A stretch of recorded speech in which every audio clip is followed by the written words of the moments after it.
잠깐 기도하고 시작하겠습니다. 하나님, 예배 드리는 기쁨이 저희들에게 있게 하심을 감사합니다. 이 한 시간 하나님의 말씀을 듣게 되는데 말씀을 전하는 종의 입술을 붙잡아 주시고 또 그 생각 속에 총명함이 있게 하시고 또 성령 하나님께서 역사하셔서 전하는 자나 듣는 자가 하나님 말씀 앞에 깨닫는 귀한 시간이 될 수 있도록 인도하여 주시기를 원합니다. 성령님을 간절히 의지하고 예수님의 이름으로 기도합니다. 아멘. 네, 반갑습니다. 제가 한 달에 한 번씩 우리 목회자들 이렇게 돌아가면서 설교를 하게 되는데요. 제가 둘째 주 맞죠, 그죠? 둘째 주를 담당하게 되어 있습니다.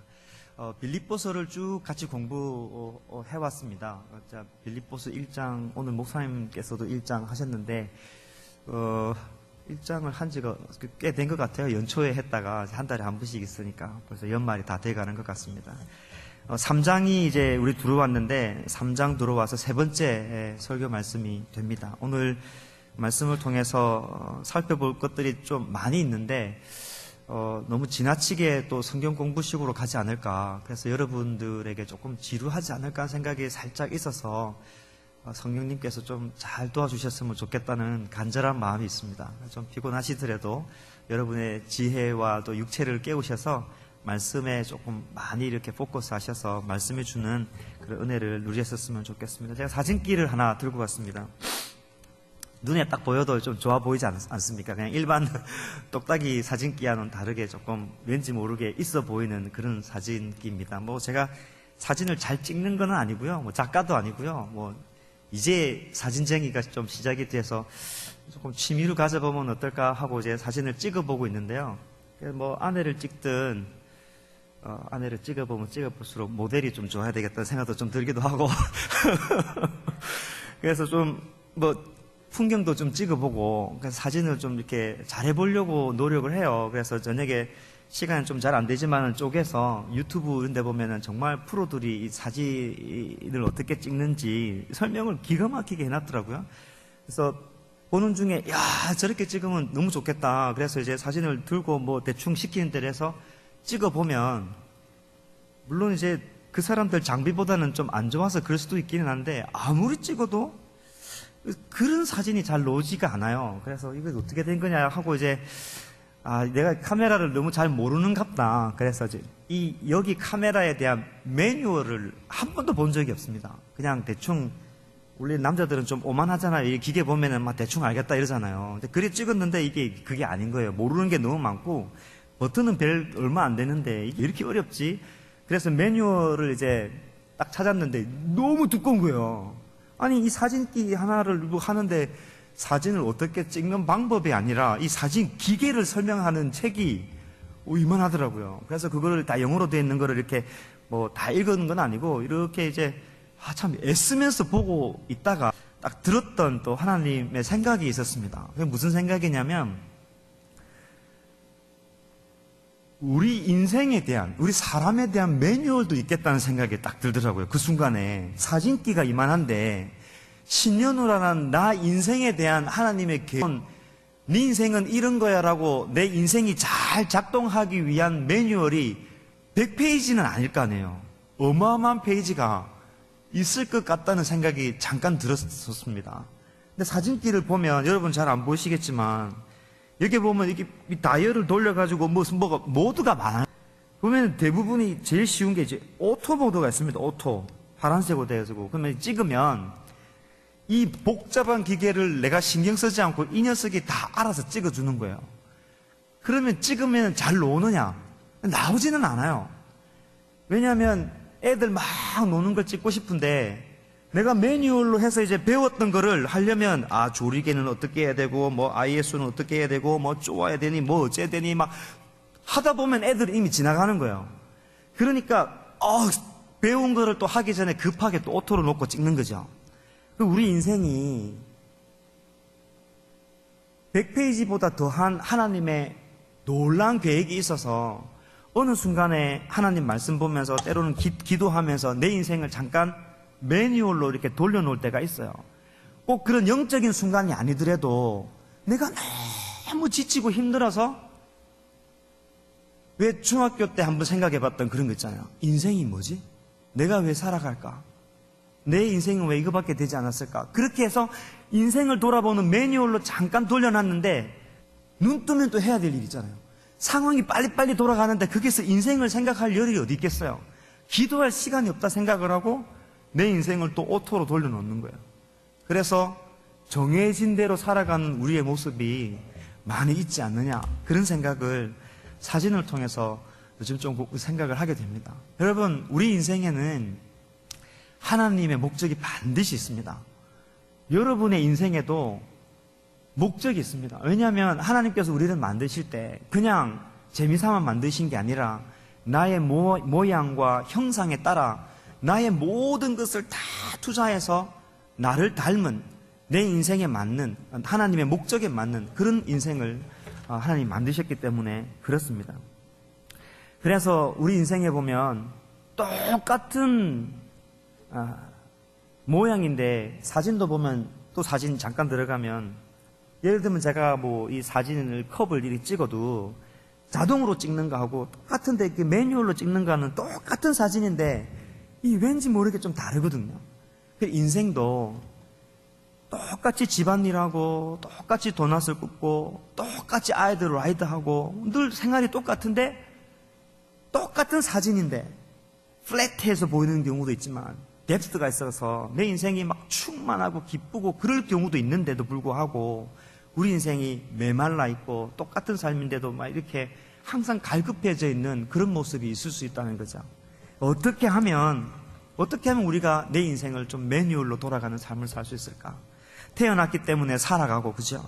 이민 왔기 때문에 적응해 나가고, 공부해야 되는 학생이기 때문에 공부하고, 부모가 됐기 때문에 아이들을 돌봐야 되고, 아내가 되었기 때문에 아내 노릇을 해야 되고, 돈이 필요하기 때문에 돈을 벌어야 되고, 성공해야 되니까 내가 이렇게 노력해야 되고, 사람 앞에 잘 보여야 되니까 내가 이런 관계를 억지로 맺어가야 되는 그런 오토의 인생이 아니라 정말 하나님이 원하시는 그 인생의 모습이 내 가운데 어떻게 하면 만들어질 수 있을까?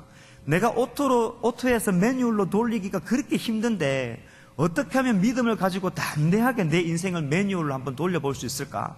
그런 생각을 우리가 해보는 것입니다. 제가 우리가 살아가는 이런 삶이 잘못되었다고 이야기하는 것이 아닙니다. 내가 살아가고 힘들고 고난당하고 어쩔 수 없이 살아가는 듯한 보이는 인생이 잘못되었다고 말하는 것 아닙니다. 하나님께서는 그런 인생 속에 분명하게 목적을 두시고 네가 목적을 알고 네 인생을 다시 바라보고 네 인생을 찍으면 이전하고 다른 정말로 어려운 가운데서도 기쁨을 맛볼 수 있는 은혜가 있는 삶이 될 것이라고 약속을 하기 때문에 우리가 오늘 그것을 보는 것입니다. 이 인생을 잘 보는 사람이 있습니다. 오늘 본문에 이게 바로 우리가 계속 공부하고 있는 사도 바울입니다. 특별히 오늘 본문에서는 그렇게 나와 있습니다. 내 인생의 오토의 인생을 보십시오. 나는 이런 사람이었는데 내 인생이 이렇게 바뀌었습니다 라고 소개해 주는 것이 오늘 저와 여러분이 같이 읽었던 본문의 말씀입니다. 4절을 한번 보십시오. 4절 보면 나도 육체를 신뢰할 만하면, 다른 말로 하면 내가 내 자신을 자랑할 만하면 누구든지 다른 이가 육체를 신뢰할 것이 있는 줄을 생각하면 나는 더 그러하다. 어떤 사람보다 나는 스펙이 좋다는 거죠. 나는 그렇게 자랑할 게 많다라고 하면서 레즈메를 딱 씁니다. 이제 이력서를 쓰는데 5절, 6절 딱 두 절로 나는 나의 이전의 오토의 인생은 이랬다고 딱 두 절로 자기의 인생을 다 이야기하는 거예요.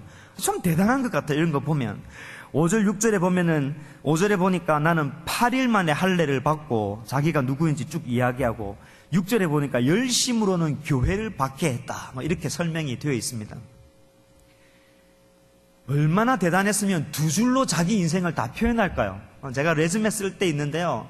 뭔가 자기가 잘 안 되면 레즈메가 길어지잖아요. 그죠? 뭐 어디 넣어야 되는데 내가 합격을 하기 위해서는 뭐 없는 거 있는 거 다 짜내야 되잖아요. 어디 유치원에 가서 상 받았고 뭐 웹 디자인에서 상 받고 뭐 전국 뭐 무슨 정보 사냥대회에서 내가 뭐 했고 뭐 쓸데없는 거 넣잖아요. 그 10줄을 넣은들 어떤 사람이 난 노벨상 받았고 한마디면 끝나는 거예요. 그렇잖아요. 비교가 안 되는 거예요. 사도 바울은 그 많은 자랑거리가 있겠지만 딱 두 절로 이야기해서 자기의 모든 커리어를 이야기할 만큼 두 절만 있는 것만으로 해서 사도 바울이 얼마나 대단한 사람인지 알 수가 있습니다. 그러면서 7절에 but 그러나 하면서 내 인생이 오토의 모드를 두고 그렇게 달려왔는데 내가 그리스도 안에서 내 인생을 바라보고 매뉴얼 모드로 돌아와서 내가 새롭게 여기는 가치가 그리스도를 아는 것이다.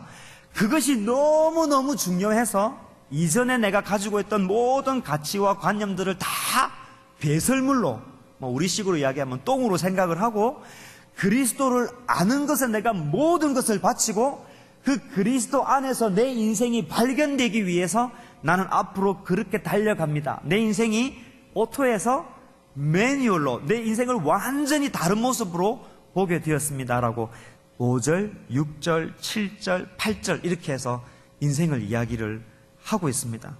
사도 바울을 공부 삼아 잠깐 보려고 합니다. 여기 준비는 정말 많이 되어 있는데 성령께서 그렇게 하지 마라 하시는 것 같아요. 사도 바울이 어떤 사람인지 보려고 하는데 5절, 6절 이 말씀을 보면은 이 가운데 두 종류로 나와 있습니다. 그러니까 태어나기 전부터 혜택을 받는 사람이 있잖아요. 세상은 예수님이 오셨을 때의 지금 시대나 죄악의 세상은 불공평함이 존재하는 것 같아요. 어떤 사람은 태어났을 때부터 엄청난 혜택을 받는 사람이 있고 어떤 사람은 태어났을 때부터 전혀 성공을 보장받지 못하는 사람이 있습니다. 참 불공평하잖아요. 우리는 하나님한테 이렇게 어떻게 보면 삿대질도 하고 하나님 앞에 원망도 하지만 하나님 탓이 아니라 우리의 원조상인 아담이 죄악을 저질름으로 말미암아 세상이 트위스트 돼서 그런 거거든요. 그러나 그런 존재에도 불구하고 사도 바울은 나는 엄청난 혜택을 받고 태어났다라고 이야기를 하는 거예요.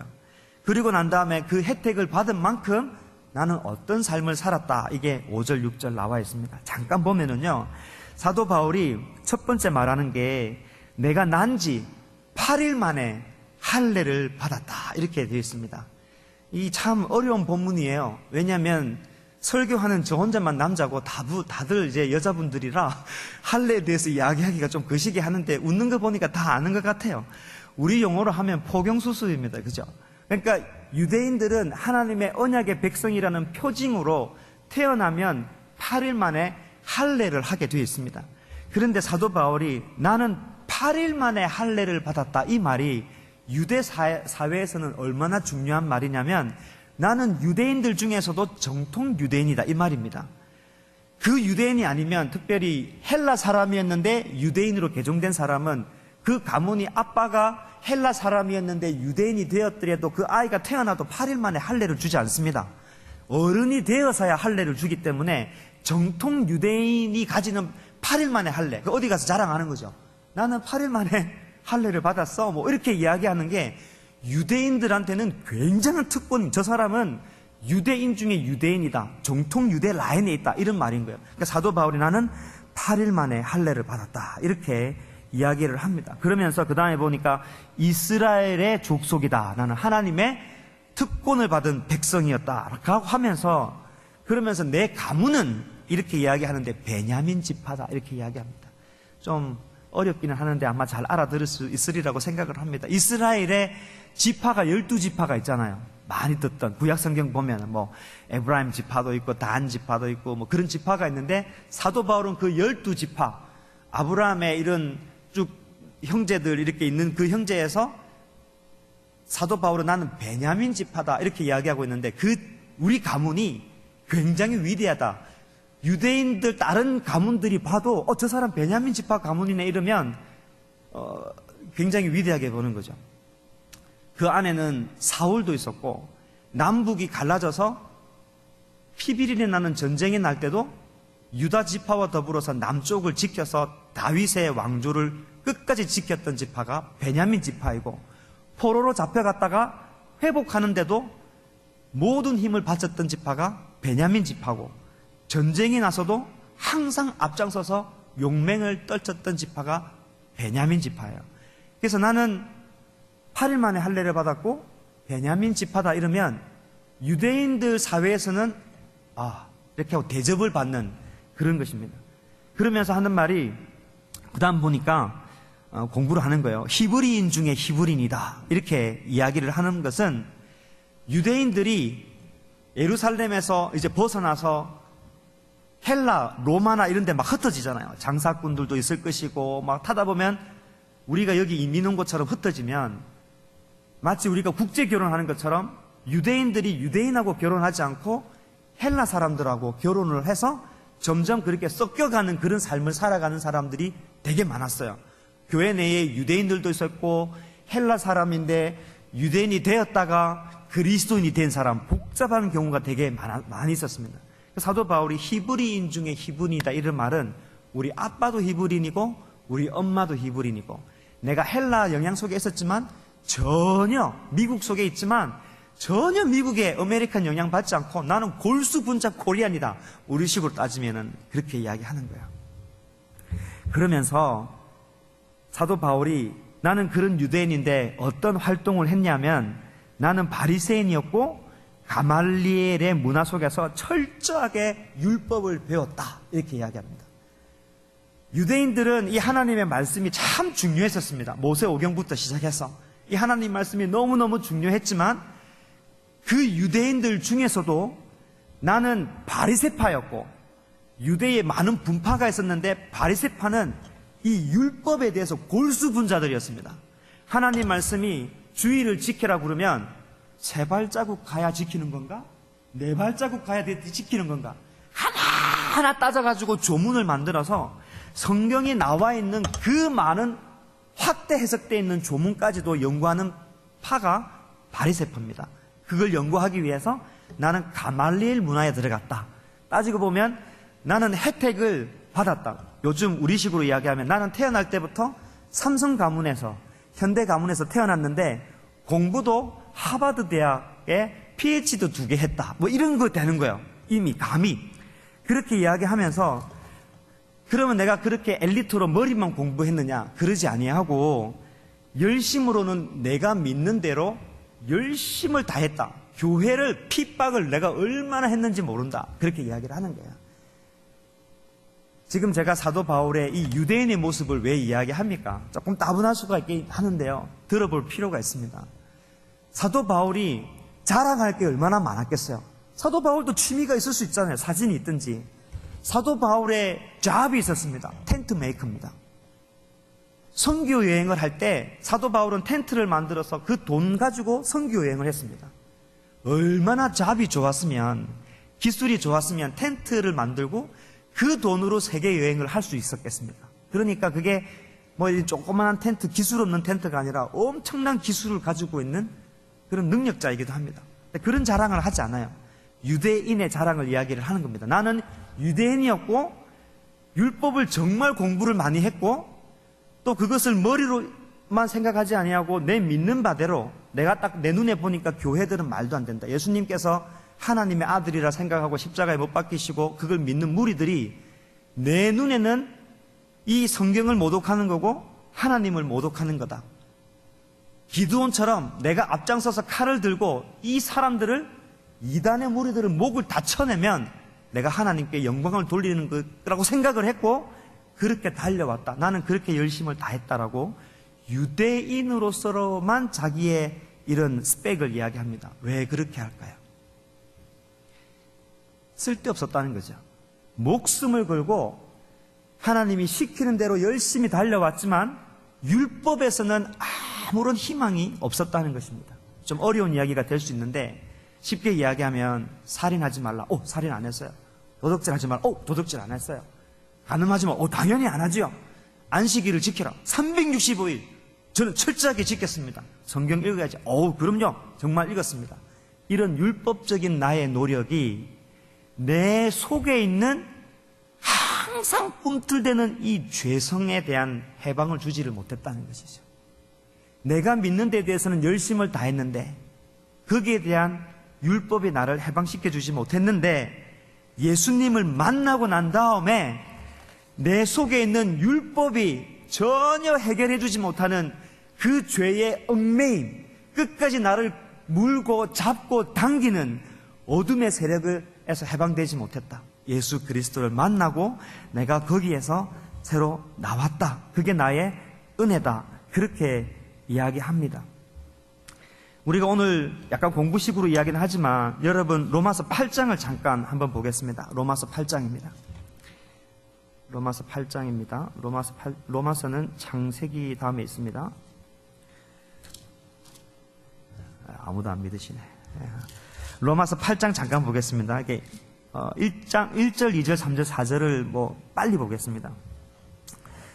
사도 바울이 오늘 빌립보스에서 이야기하는 그 말씀하고 연관되어 있는 말입니다. 사도 바울이 8절에 보면 이제 내가 그러니까 유대인으로서의 삶을 살았는데 해보니까 아무 필요 없었다는 이야기를 여기서 하는 거야.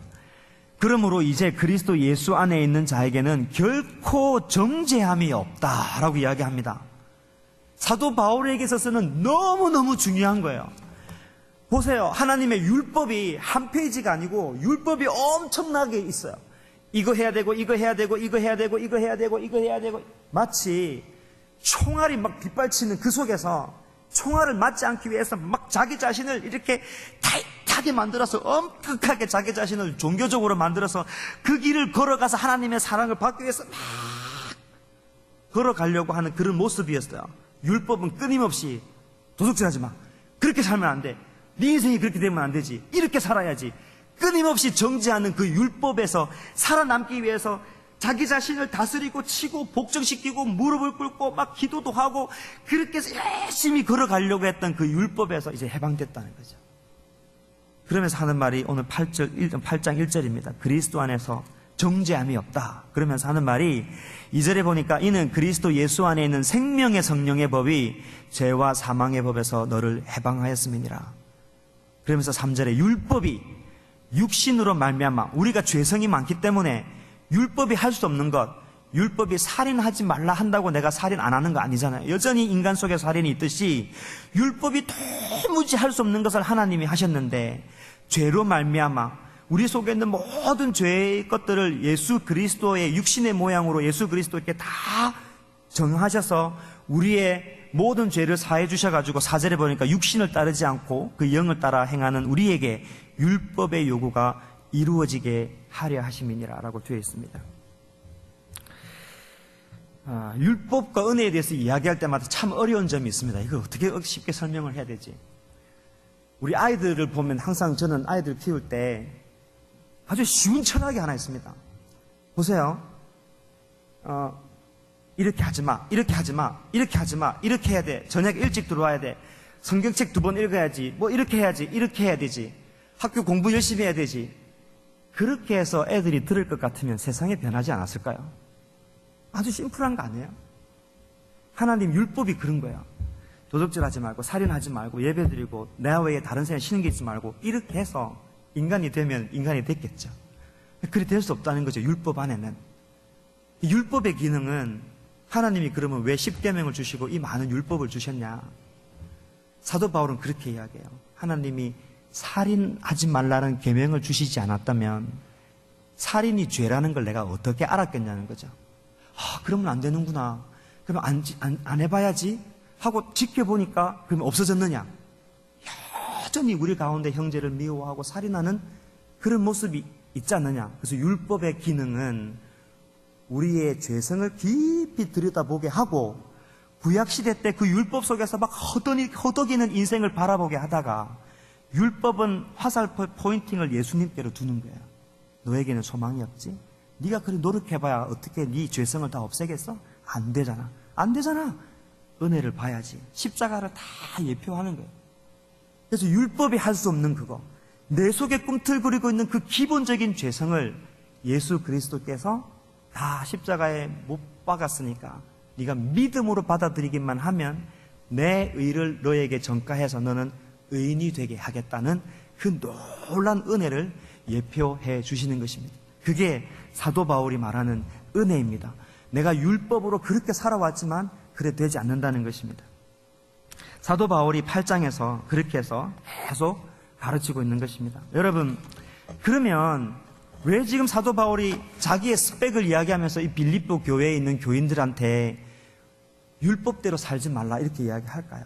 잘 들어보세요. 조금만 생각을 해보면 사도 바울이 이렇게 말할 수밖에 없는 상황이 있어요. 왜냐하면 우리는 끊임없이 행동으로 다른 사람을 판단하고 행동으로 쭉 판단받아 왔습니다. 내 아들이 있지만 아들을 그냥 나와의 관계 속에서 아들을 보지 않고 우리는 내 말 잘 들으면 좋은 아들, 좀 말 안 들으면 나쁜 아들, 그렇게 규정 지으면서 살아왔습니다. 그렇지 않습니까? 내가 살아올 때도 그런 관계 속에서 좋다는 말을 들어본 적은 없고 내가 어떻게 행동하느냐에 따라서 인정받고 어떻게 행동하느냐에 따라서 배척받으면서 우리는 살아왔습니다.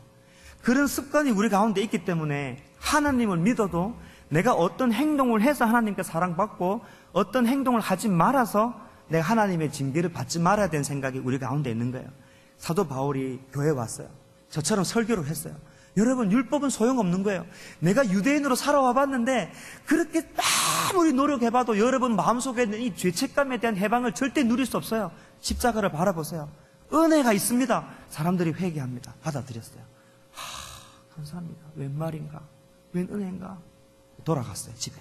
돌아갔다가 세상이 변하진 않잖아요. 말 안 듣는 아들, 고집불통이 있는 절대 내 말 듣지 않는 남편, 뚜껑이 확 열리는 거예요. 그렇게 되다 보니까 은혜를 말하는 것하고 내 삶 사이에 괴리가 점점 생기는 거예요. 그러다 보니까 두 종류의 사람이 나오는 거죠.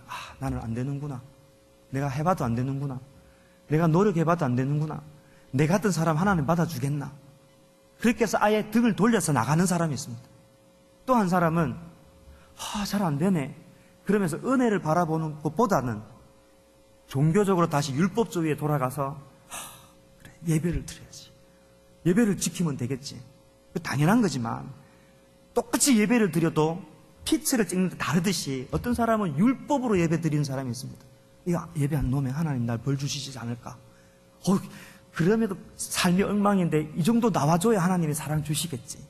자유함이 아니라 율법 속에 있는 것이죠. 그래서 은혜를 바라보지 않고 삶하고 은혜의 십자가가 다르니까 다시 율법주의로 막 돌아가는 거예요. 사도 바울이 너무너무 가슴 아파서 빌립보서 우리가 읽었던 3장 18절에 보니까 내가 여러 번 너희에게 말하였거니와 이제도 눈물을 흘리며 말하노니 여러 사람들이 그리스도의 십자가의 원수로 행하느니라. 왜 십자가가 있는데 십자가의 원수 같은 그런 삶을 살아가느냐. 율법적인 삶을 살지 말아라. 너희 가운데 은혜가 있는 것을 기억해라. 그렇게 이야기하는 것입니다. 조금 풀어서 이제 이야기하겠습니다. 저는 이제 성경에 있는 걸 좀 이야기했고 교회의 많은 그리스도인들한테 설문조사했습니다. 소위 말하면 나는 크리스찬이라고 오하는 사람한테 질문을 한 거죠. 제가 질문 드려볼게요. 여러분 생각에는 그리스도인, 좋은 그리스도인이 누구라 생각합니까? 누가 좋은 그리스도인이에요? 이러면 또 다들 누가 시키지 않는 이상은 이제 말 안 하죠. 이현정 지사님, 누가 좋은 그리스도인입니까? 답은 없습니다. 말씀해 보십시오. 침묵하는 그리스도인이 좋은 그리스도인이다. 이렇게 하시는 것 같아요. 진짜 설문조사에 보면 내가 생각하는 좋은 그리스도인이라 보면 전부 다 행위에 관련된 겁니다. 성경 잘 읽는 사람, 착한 사람, 교회에 나오는 사람, 11조 잘하는 사람, 섬기는 사람, 사람 관계 좋은 사람. 그 가운데 어떤 상황에서도 그리스도를 정말 잘 믿는 사람이 그리스도이다. 그건 기본이겠지. 그래서 말 안 할 수도 있겠지만 우리 평가는 항상 행위에 있습니다. 교회에도 그런 거 참 많습니다. 믿음에 대한 확신은 있는데 좀 행동이 거칠거나 말이 안 되면 저 사람은 성숙하지 못해서 나가야 될 사람. 알고 보면 이야기해 보면 완전히 이렇게 범신론자예요. 뭐 예수님도 석가 중에 한 명이고 뭐지 이러고 있는데 그 사람 11조 잘 내고 착한 일을 하면 저 사람은 좋은 그리스도인이다. 이거 웃기잖아요. 현대 교회가 그렇게 돼가고 있는 것입니다. 우리의 삶을 돌이켜봐도 그렇습니다. 은혜를 바라보면서 살아가고 있는데 내 삶이 그래 따라가 주지 못하니까 유대인들이 그러는 거예요. 우리가 우리를 봐도 이게 뭐지? 왜 내 삶이 이렇게 안 될까?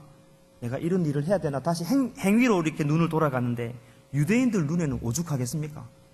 어렸을 때부터 행위를 지키면서 살아왔는데 그래서 은혜를 바라보고 개종을 해서 그리스도인이 돼서 은혜대로 살아가려고 하는 게 안 되는 자기의 삶을 보고 괴리가 있는 그런 모습을 보니까 자기도 힘든데 옆에 정통 유대인들이 보고 봐라 아니잖아. 은혜로 살아가는 게 잘못된 거야. 빨리 할례 받고 유대인으로 살아.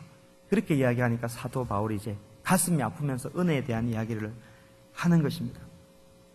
제가 이 전체를 그림으로 한번 그려봤고, 이게 이제 지난번 제자반 속에서 이야기한 건데요. 이런 것입니다. 여러분이 어부였습니다. 막 고기 낚시하고. 해보셨어요? 낚시. 우리 제가 처음 섬겼던 교회가 어촌교회였습니다. 정말 어촌교회였습니다. 진짜 어촌교회가 무슨 교회인지 모르죠? 말 거칩니다. 정말 말 거칩니다. 주일학교가 한반이에요. 그래가지고 막 하나님의 사랑에 대해서 이야기해도 밖에 나가면 쌍욕하고 막 큰애가 밑에부터 줄바닥 때리는 그런 데입니다. 뭐 군대도 아니고. 초등학교가 하나밖에 없고 1학년 한 반, 2학년 한 반, 3학년 없고 4학년 한 반, 5학년 없고 6학년 한 반, 뭐 이런 학교입니다.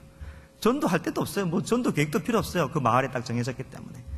그리고 장로님 한 분은 집사님 말 안 된다고 때려가지고 이빨 뺐던 그런 교회입니다. 말도 안 되는 그 전형적인 어촌교회. 손이 오면은 몸에 냄새 나고 막. 그 상상이고, 내가 피쉬어맨이었어요. 어부였고, 몸에 막 일을 하고, 고기 잡고, 막 하루가 지치고, 해가 니역니역하고 있는 그런 상황이었어요. 그런데 그 은혜의 바다에 초호와 유람선이 딱 들어온 거예요. 십자가의 은혜의 배가 들어온 거죠. 구원의 배가. 복음의 메시지가 그러는 거예요. 타세요. 그 내가 봐도 너무 좀 초라한 거예요. 아유, 저는 자격이 안 되는데요. 저 좀 옷 좀 갈아입고 좀 이렇게 하면, 아니, 그대로 타세요. 진짜요? 그럼 타도 돼요. 당신은 구원 받았어요. 타세요. 아, 정말요? 그래서 그 초와 호 유람선을 탔어요. 이걸 신학적 용어로 결정적 성화라고 부릅니다. 성화가 나를 막 다스려서 가는 게 아니고 이미 그 배에 올라서는 순간에 하나님은 우리를 향해서 성도다, 거룩한 백성이다 불러줘요. 그래서 탔어요. 근데 지금 문제죠. 딱 탔는데 문제가 뭐냐면 그 배에 내가 너무 안 어울리는 거예요.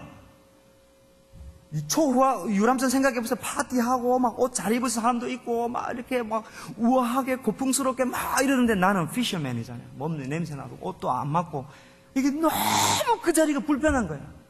은혜의 삶에 자기가 너무 안 맞는 거야.